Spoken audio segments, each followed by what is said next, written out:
And some of these materials that we see behind us here have this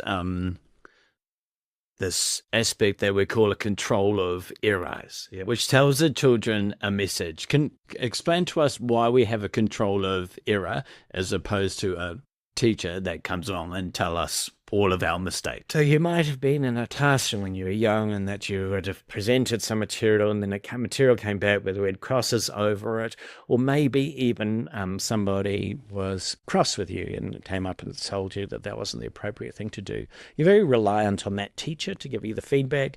The feedback's not always consistent. They might be in a good mood. They might be in a grumpy mood. They might respond differently today tomorrow and another day. And so using teacher as a control mechanism is highly variable. Also, I've got to wait for the teacher to engage. A material, and these are learning materials, have got an inbuilt control of error. That materials help us understand it doesn't quite fit together right, therefore something needs to change. The material's not going to get grumpy with us. The material's not going to record little red marks. The material just sits there just saying, by presenting that things aren't quite working, now they work together by adjusting, adjust. So basically, please adjust. The feedback is immediate. The feedback is non-emotive. The feedback is reliable. Feedback doesn't get tired, and there's no red marks. Also, there's nothing permanent, so that there's no record of all of those learning that are used against me later.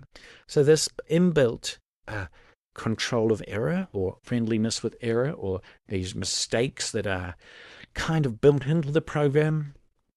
We get the children to be very happy making mistakes. They laugh if they make a mistake or they find another way. They want to get it right because they're driven. They want to understand how to do it right. They don't need the shame or the embarrassment of getting it wrong in front of somebody else. They're feeling good. They're going to take more risks. They're going to go further and further.